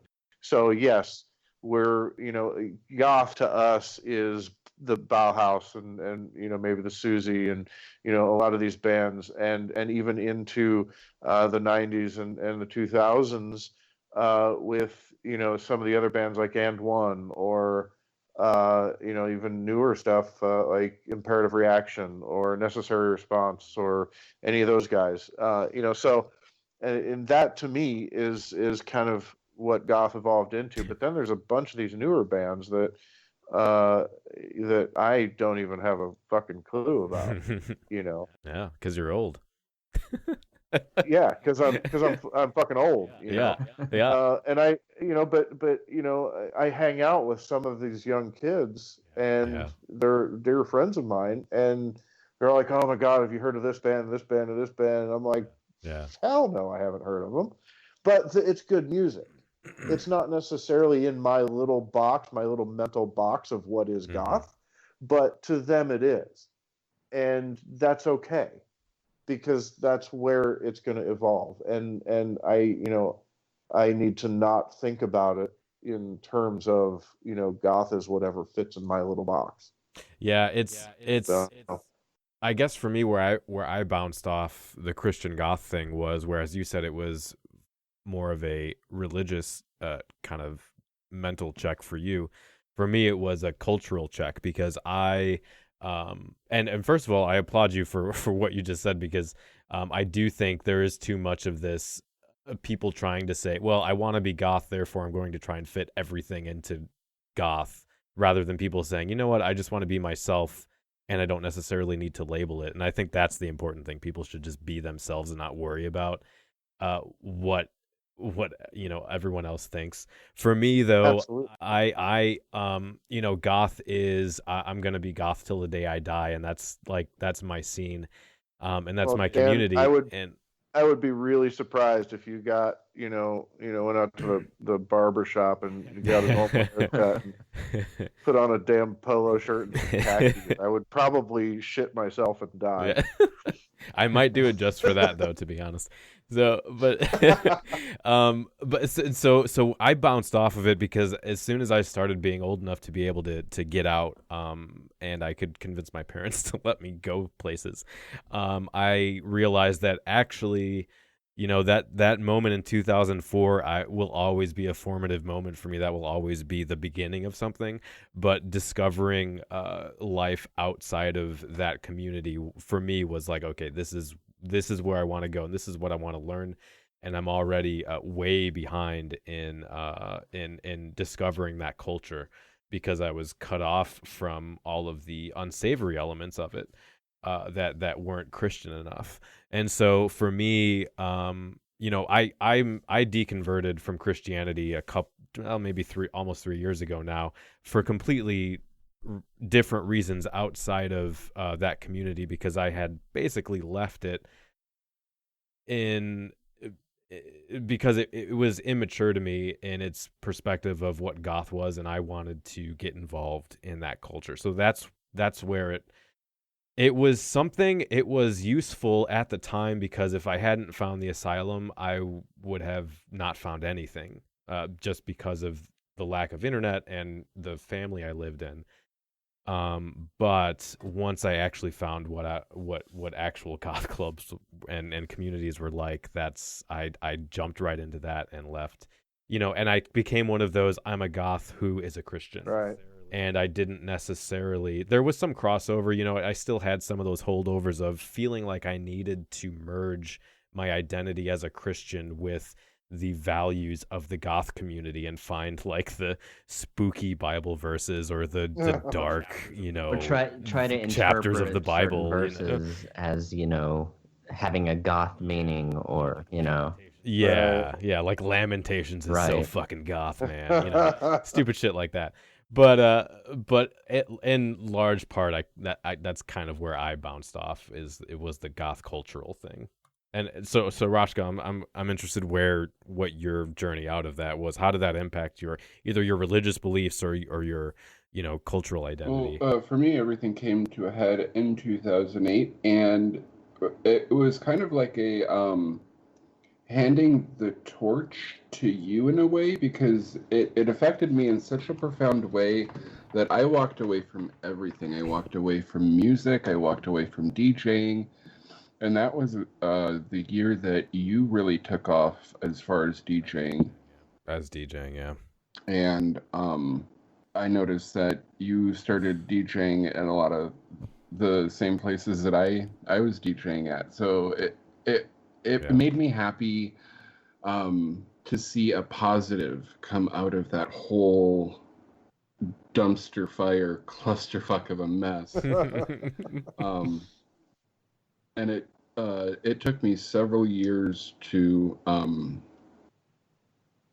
heal from that whole experience.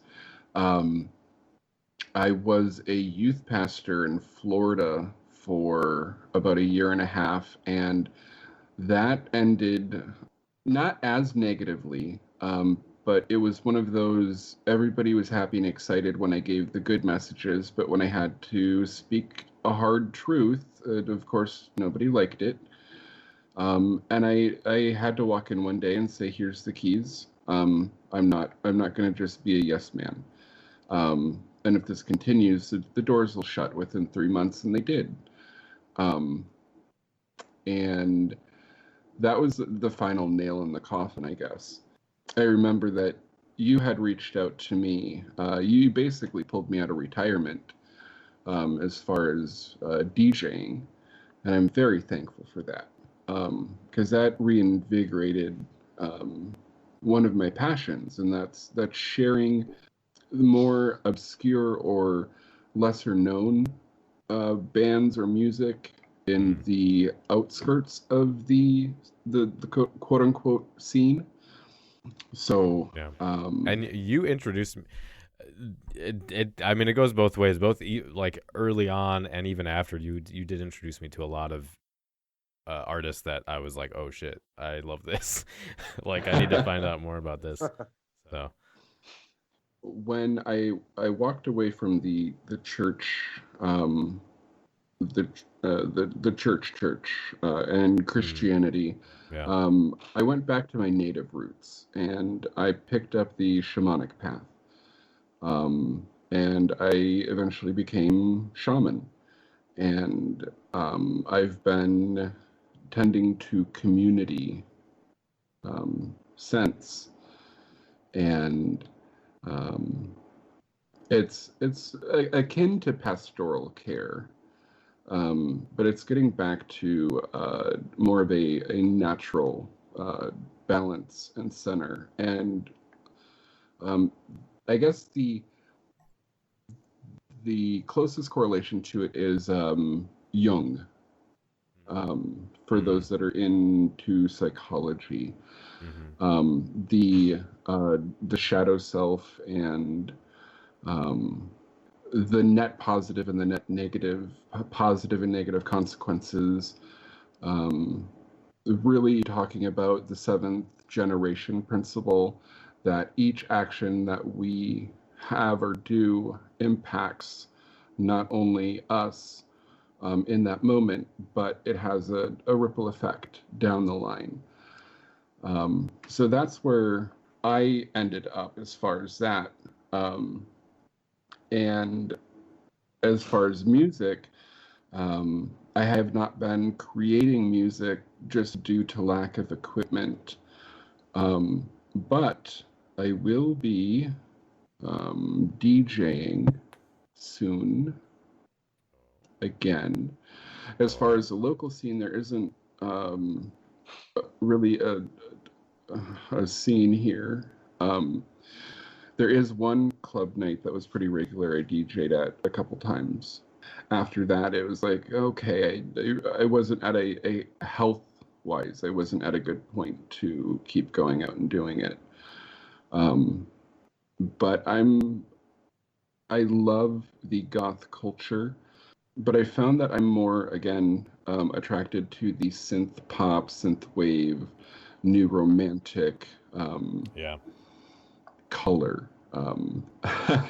I'm known as the sparkly unicorn. As a matter of fact, when you joined Chris and I into the chat, I didn't recognize. I was like, "Who is this guy? What are you trying to goop me the house down?" And if I remember correctly, Chris, you were like, "Who is this? What?" Well, I didn't recognize you at all. Mm-hmm. And of course I didn't know the name, but I assumed that you were, a part of that crowd, or maybe even there during the years that I was not. And then you messaged me privately and told me who you were, and I'm like, oh, holy crap. And we talked a little bit privately after that, but it was good. It was great to hear from you, and I'd always kind of wondered where you landed and where you ended up, and so on and so forth. And now I'll brace myself for all the hate mail I'm gonna get from like the 3 people who know what the fuck we're Oh talking my about. god. Well, They're gonna come I don't after know. us. I don't know what your listening audience or what the demographics are of your listening audience, but how many people in that crowd listen, or do you know? Or like, how many listeners do we have? Well, no, I We mean, get- how many people from that Christian Goth crowd listen to your podcast? Oh, I have no idea. I don't even. I think the Christian. There's no way of contingent- finding that out. Because Yeah, we I'd just have to ask them spent like 2 hours talking shit. Yeah, I know we have some Christians who listen. There aren't too many. But yeah, specifically the people that we were involved with, probably none of them, to be honest. I mean, unless they secretly listen. But yeah, Right. but that's all right. Got to crack some eggs. Absolutely. Uh, And that's the thing. And if if this podcast helps some of the next generation avoid that crowd and avoid some pain in their life, then hey, I'm on board with that. Sure. Or And I mean, those that are in it get out of it, because it is unhealthy. My personally, my thing with the show specifically is I have had people on to chat that I very specifically disagree with their views, but as long as it's not hateful or harmful in some way or bigoted, I'm more here to kind of just have a discussion and hear people's experiences and their stories, rather than I don't really want to do like a debate show or a that kind of a thing. So and people who disagree can come on and chat and whatever, that's fine. So I'll be happy if anybody does have different experiences or wants to kind of respectfully talk about their stories with religion or even the asylum specifically. Feel free to email the show, and I'll be happy to read it. If you want to send an audio clip in or something, I don't mind having that stuff on. So yeah, thanks both of you so much for taking time out of your night to hang out and come on the show. Remind us again real quick where we can find your projects. So my primary project right now is called Suspiria, and it's spelled Syspiria. You can find it on SoundCloud, really anywhere. I have some more projects coming up that'll be going up soon. But for the most part, my primary thing is Suspiria, which actually is an offshoot. It's the evolvement of the band that I had since 2007 or 8 that played that show. Where Rock had all the problems and stuff, and I watched it unfold from the stage. Yeah. Kind of the same. It's the evolvement of that. And it took us a long time to get people to understand that we were not a Christian band anymore, or that we were not even Christians. Yeah. So, but yes, Suspiria. It's kind of my primary thing, and yeah, find me on SoundCloud. Where can we stalk you online, Raksha? Well, first, I'd like to acknowledge Chris. That does mean a lot. And where I can be found is predominantly on YouTube. The primary channel is Raksha Moose, and the new channel that will be launching soon is Enchant by Moose. Fantastic. It was nice to talk to you guys again, because you two specifically, when I was thinking about, Mark and I did a Patreon only video about our experiences at the asylum and involved in that kind of thing. And when I was thinking about specifically doing a show for like the public, you two were the first people I thought of, because you were both like the more grounded, worldly kind of people, and you both kind of got out of it. And I was like, yeah, these guys are going to have good perspectives, and it's going to be interesting to hear what they went through. So I appreciate you coming on and talking about that stuff. Like I said, if you were involved with those groups specifically, or you have a interesting take on how your religious ideology, or even, political ideology or other world view that you're involved in relates to your goth identity, if you have thoughts on that, and how you rectify or generally keep those two separate, and how you hold two or more parts of your personality within your ontology or identity, cultural identity, please send me an email, comment on the YouTube video if you're on YouTube. I'd love to hear your stories and hear your thoughts on today's episode. Next month, we're going to be back with a special guest, Desmond, from the Chicago death rock band Cemetery, and more recently, the record label Occult Whispers. We're going to be talking about club culture, and the how club culture has evolved or devolved, as some would argue, over the last 10 years. Of course, we'll have a album review, some news, and listener feedback, and more. So I hope you'll come back to hang out with us again next month. As I mentioned on the previous episode, our Patreon page has been revamped. There are new rewards. We're doing live streams every month. I just shipped out the first ever Cemetery Confessions mugs, something that will be an ongoing reward for a certain tier. You'll be getting merchandise every 3 months, something I'm pretty excited about. So if you would like to support the show, if you think you find some value and you think sending us $1 or $5 to support our continued existence is something that you can financially handle, please consider becoming a Patreon member. If you want to see the kind of rewards that you can get, check out the new Patreon video that I put together. You can go to patreon.com/cemeteryconfessions. That's it for this week. Thanks again for spending time with us. And until next time, stay dark. The preceding program is a member of The Belfry, a network of blogs, podcasts, and videos for the darkly inclined. Go to thebelfry.rip for more information.